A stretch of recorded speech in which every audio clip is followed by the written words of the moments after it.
Video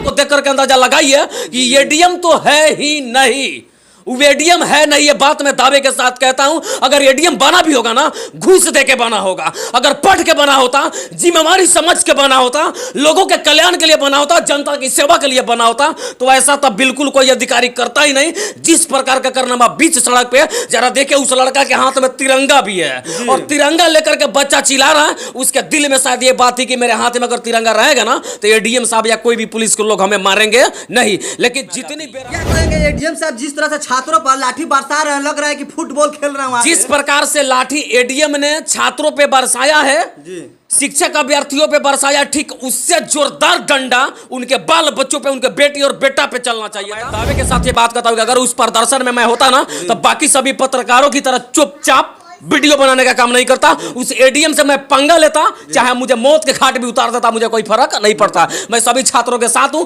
अगर इसके बाद भी कुछ होता तो संजीत कुशवाहा सबसे पहले छात्रों से आगे उस लाइन में। एडीएम का पूरा नाम अहंकारी, दमनकारी और माधर डॉट डॉट डॉट जो गांव में लोग कहते हैं ना, वो है। उसके ऊपर कार्रवाई। सबसे पहले तिरंगा का अपमान, तिरंगा का अपमान तो उसको देशद्रोही साबित कर देना चाहिए था। और देशद्रोही है तो देशद्रोही के लिए क्या सजा होती है, उसके लिए सबसे पहले या तो फांसी झुलवा दीजिए, और नहीं तो वैसे देशद्रोही एडीएम को अब जनता की अदालत में पेश कर दीजिए। लोग लात जूते घूसे मार करके उसको मौत के घाट उतारेंगे ना, तब जाकर के देशद्रोही का बदला। मैं आपके चैनल के माध्यम से यह कह देना चाहता हूं कि वैसे एडीएम को अगर मैं उस जगह पे होता ना तो रस्सी से बांध के अपने बाइक में बांधता और 2 किलोमीटर तक जब उसको घसीटता ना, उस एडीएम साहब में बहुत जुगलेबाजी वाले नेता हैं, उस एडीएम के ऊपर कार्रवाई नहीं करेंगे। लेकिन मैं सच बात बोलूंगा तो मेरे ऊपर कार्रवाई हो जाएगा, आपके ऊपर कार्रवाई हो जाएगा, किसी पत्रकार दूसरे के ऊपर कार्रवाई हो जाएगा, लेकिन उस एडीएम के ऊपर कार्रवाई नहीं होगा।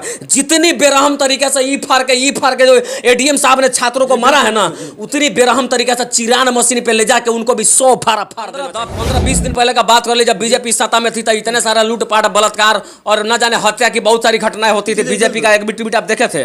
नहीं देखे थे। लेकिन जब से बिहार में सरकार बीजेपी की गिरी, उसके बाद से एक कुत्ता भी बिहार में मर जा रहा ना, एक चूहा भी मर जाएगा तो लोग ट्वीट पे ट्वीट वेरीफाइड पेज पे करना शुरू कर देंगे। वहां पे जितना छात्र अगर चाह देता ना तो एडीएम साहब का पटना के बीच सड़कों पे पटक करके और एक एक रोवा उखाड़ लिया जाता और बोटी बोटी मुर्गा की तरह पीस बना दिया जाता। लेकिन छात्रों की मानसिकता ऐसी नहीं थी। उनका मकसद किसी को मारना और मरना नहीं, उनका मकसद केवल अपने हक के लिए लड़ करके नौकरी प्राप्त करना है। बाकी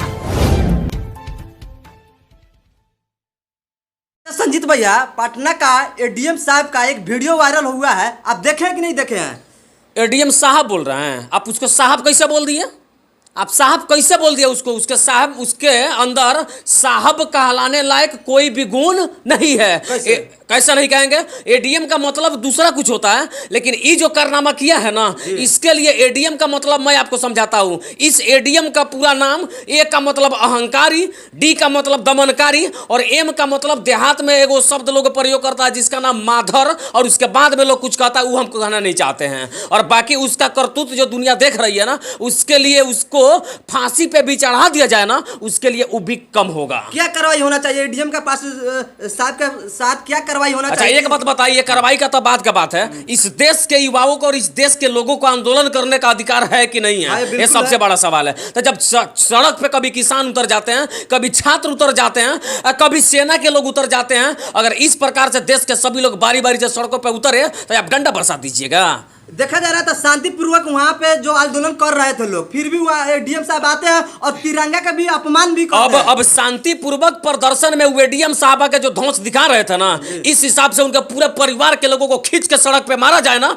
वो भी सजा उसके लिए कम होगा। और दूसरा, मैं आपके चैनल के माध्यम से यह कह देना चाहता हूं कि वैसे एडीएम को अगर मैं उस जगह पे होता ना तो रस्सी से बांध के अपने बाइक में बांधता और 2 किलोमीटर तक जब उसको घसीटता ना, उस एडीएम साहब को उसकी औकात समझ में आ जाती। क्या कहेंगे एडीएम साहब जिस तरह से छात्रों पर लाठी बरसा रहे हैं, लग रहा है कि फुटबॉल खेल रहे हैं? जिस प्रकार से लाठी एडीएम ने छात्रों पे बरसाया है, शिक्षक अभ्यर्थियों पे बरसाया, ठीक उससे जोरदार डंडा उनके बाल बच्चों पे, उनके बेटी और बेटा पे चलना चाहिए था, उनके परिवार के लोगों पे चलना चाहिए था। ये कहां का इंसाफ है महाराज? कोई शांतिपूर्वक तरीके से प्रदर्शन कर रहा था, आप डंडा चलाने लगिएगा। और वीडियो भी देख लीजिए, वीडियो देखिए स्क्रीन पर।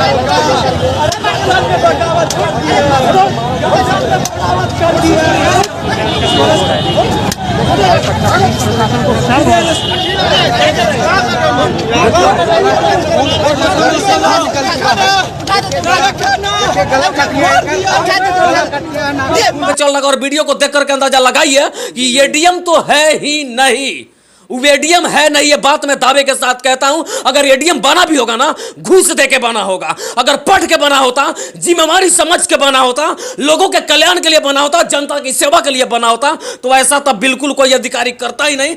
जिस प्रकार का कारनामा बीच सड़क पे, जरा देखे उस लड़का के हाथ में तिरंगा भी है और तिरंगा लेकर के बच्चा चिल्ला रहा है। उसके दिल में शायद ये बात थी कि मेरे हाथ में अगर तिरंगा रहेगा ना तो एडीएम साहब या कोई भी पुलिस के लोग हमें मारेंगे नहीं। लेकिन जितनी बेरहम तरीके से उस बच्चा का पिटाई किया जाए, उससे कहीं दुगुना क्या बोलूं मैं, कई गुना ज्यादा, सबसे ज्यादा अपमान तो तिरंगा का किया गया। तो सबसे पहले उस एडीएम को कार्रवाई का, जहां तक आप बात कर रहे हैं, एक नंबर में उसको देशद्रोह का मुकदमा चलाना चाहिए था। और देशद्रोही का सजा क्या होता आपको पता है ना? क्या सजा होता है? सब इस तरह से मारे हैं भैया कि किसी का ये फट गया, किसी का नाक फट गया, किसी का गोड़ टूटा, और कम से हजारों की संख्या पीएमसीएच में जो भर्ती हो गया। एडीएम साहब शिक्षक के अभ्यर्थियों को जिस तरह से मार के बोल रहे हैं कि यहां फाड़ दिए, यहां फाड़ दिए, यहां फाड़ दिए, पीठ फाड़ दिए, पैर फाड़ दिए, क्या क्या नहीं फाड़ दिया, उस तरह से अगर हमारी अदालत में उस एडीएम को लाइएगा ना, तब पता है क्या करना चाहिए। मुझे पता है कि इस वीडियो के बाद मेरे ऊपर कार्रवाई भी हो सकता है, क्योंकि देश में बहुत जुगलेबाजी वाले नेता हैं। उस एडीएम के ऊपर कार्रवाई नहीं करेंगे, लेकिन मैं सच बात बोलूंगा तो मेरे ऊपर कार्रवाई हो जाएगा, आपके ऊपर कार्रवाई हो जाएगा, किसी पत्रकार दूसरे के ऊपर कार्रवाई हो जाएगा, लेकिन उस एडीएम के ऊपर कार्रवाई नहीं होगा। जितनी बेरहम तरीके से ई फाड़ के जो एडीएम साहब ने छात्रों को मारा है ना, उतनी बेरहम तरीके से चिरान मशीन पे ले जाके उनको भी 100 फाड़ देना चाहिए था। ये मैं बातें बता रहा हूं। बिहार में सत्ता परिवर्तन हो रहा है, लेकिन इस प्रकार से घटना आ रहा है। पहले भी छोड़िए ना, बिहार में सत्ता आज थोड़ा ना परिवर्तन हो रहा है। तेजस्वी यादव जो है, पहले सत्ता था जदयू बीजेपी के, तो छात्र आंदोलन करते थे या किसी प्रकार से आंदोलन होता था तो वो पटना में ट्वीट करते थे, जाते थे। लेकिन इनका सरकार जो बना, अब देखिए नहीं बोल रहा है कि जांच होगी। अब इस वीडियो में देखने से आपको लगता है कि जांच होगी। इसके देखिए नीतीश कुमार बताता नीतीश कुमार जैसा चुप्पा नेता पूरे देश में कोई पैदा नहीं हुआ है और किसी राज्य का मुख्यमंत्री नहीं होगा। इतनी बड़ी बड़ी घटना बिहार में हो जाता, लेकिन नीतीश कुमार जी हमारे माननीय मुख्यमंत्री जो 8वीं बार शपथ लिए और 17 साल सत्ता संभाल रहे हैं, एक बार भी ट्वीट नहीं करते, चाहे बिहार में कितनी भी बड़ी घटना क्यों नहीं हो जाए। बात रही तेजस्वी यादव जी की, हमने देखा वीडियो में, मैं विजुअल भी चला रहा हूं, उसको भी देखिएगा। तेजस्वी यादव ने इस मामले को संज्ञान में लिया, लेकिन एक बात उन्होंने जो कहा बड़ी दुख वाली बात है, उन्होंने कहा इसकी जांच कराई जाएगी। अब जरा बताइए, जिस वीडियो में आप देख रहे हैं कि एडीएम लगातार तिरंगे लिए बच्चे के ऊपर जमीन पे लेटा करके डंडा इस प्रकार से बरसा रहा है ना, ये जैसा फिल्म में विलेन भी उस तरह से किसी की बेरहमी से पिटाई नहीं करता है। जितनी जबरदस्त, हाथ में तिरंगा और यहाँ पे डंडा, इसको हटा लीजिए तो यहाँ पे डंडा, यहाँ पे डंडा, ये कहाँ का अधिकार है? और तेजस्वी यादव जी कह रहा है कि इसका जांच होगा। क्या जांच होगा महाराज, इसका क्या जांच होगा? हमें पता आज तक देखिए देश में जिस भी घटना का जांच हुआ है, क्या पर्दाफाश हुआ है?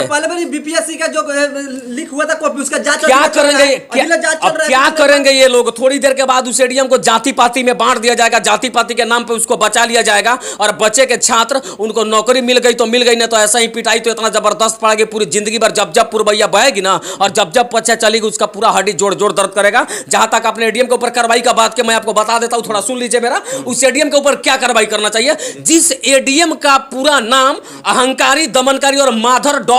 जो गांव में लोग कहते हैं ना, वो है, उसके ऊपर कार्रवाई। सबसे पहले तिरंगा का अपमान था, उसको देशद्रोही साबित कर देना चाहिए था। और देशद्रोही है तो देशद्रोही के लिए क्या सजा होती है? उसके लिए सबसे पहले या तो फांसी झुलवा दीजिए, और नहीं तो वैसे देशद्रोही एडीएम को अब जनता की अदालत में पेश कर दीजिए। लोग लात जूते घूसे मार करके उसको मौत के घाट उतारेंगे ना, तब जाकर के देशद्रोही का बदला उससे लिया जा सकेगा। और दूसरा, जिस प्रकार से उस बच्चा को पीटा जा रहा है, बेरहम तरीके से पीटा जा रहा है, उस बच्चा की गलती सिर्फ यह थी कि वो नौकरी के लिए सरकार से लड़ने गया था। उस बच्चा की गलती यह थी कि 20 वर्षों तक जिस बूढ़े बाप ने धान गेहूं बेच करके उस बच्चा को पढ़ा करके और शिक्षा के लिए तैयार किया था, और नौकरी के लिए जब पटना के सड़कों पर उतरा तो इस प्रकार का एडीएम जाकर उसको साथ पिटाई किया ना, उसके लिए बहुत बड़ी दुखद बात है, और उसके ऊपर कार्रवाई होना चाहिए तो होना चाहिए। जी बिल्कुल सही बोल रहा है कि जैसे ही सत्ता परिवर्तन हुआ, तेजस्वी यादव का जो ट्वीट था, स्टूडेंट का मतलब उम्मीद बढ़ गया कि जैसे ही सत्ता परिवर्तन होगा, 10 लाख नौकरी का, 19 लाख नौकरी का, इन लोग अपने शांतिपूर्वक से आंदोलन कर रहे थे। तो इसमें तेजस्वी यादव कहाँ थे जब अपने वादा से मुकर रहे थे जांच होगा? तो यह कहाँ तक सही है जब इनके सरकार में इस प्रकार से हो रहा है? और जब उनका सरकार था बीजेपी जदयू का, तो ये ट्वीट करते थे फलना है, जो दबंगई सरकार है, चाहे अपराधी बढ़ गया है, चाहे बेरोजगारी नहीं है। अब ये खुद इनका छाता बनना कम से कम 10-15 दिन हुआ नहीं, अब इनके देख लीजिए रिलीज में क्या हो रहा है। जैसे मान लिया जाए, हमें शायद लगता है कि तेजस्वी यादव जी के साथ समझ में नहीं आएगा कि हमें इस पे क्या ट्वीट करना चाहिए था और क्या बयान देना चाहिए था। अगर गलती से उन्होंने ये कह भी दिया कि मैं इसका जांच करवाऊंगा, तो मैं तेजस्वी यादव से कहना चाहता हूं कि महाशय, इसमें जांच की कोई जरूरत नहीं है। जांच से ज्यादा कल्याणकारी वो वीडियो है जिस वीडियो में साफ तौर पे तिरंगा लिए बच्चा को जमीन पे गिरा करके और पटक करके एडीएम साहब लगातार डंडे बरसा रहे हैं और तिरंगा के अपमान के साथ साथ जितनी बेरहम तरीके से उस बच्चा का पिटाई हो रहा है। अगर देश के नेता और बिहार के नेता ईमानदार होंगे ना, तो सबसे पहले एडीएम को सस्पेंड करेंगे और सस्पेंड करने के बाद देशद्रोह का मुकदमा चले, उसे फांसी के तख्ते पे चढ़ा दिया जाए। नहीं तो उसको जनता की अदालत में पेश करिए, जनता जो चाहेगी वो सजा उसके साथ मुकर्रर करेगी। नेता में बात कर रहे हैं पप्पू यादव की, इसलिए तो पप्पू यादव बिहार के मुख्यमंत्री नहीं है। ज्यादा भलाई करिएगा ना, ज्यादा भलाई करिएगा, जाति पार्टी से उठ करके, धर्म राजनीति से उठ करके काम करिएगा, आप नेता के लायक नहीं माने जाइएगा। अगर आप गुंडागर्दी करते हो, अगर आप घूसखोर हो, अगर आप बलात्कारी हो, अगर आप डाकुओं का साथ देते हो, तो आप नेता हो, आप सत्ता में रहोगे।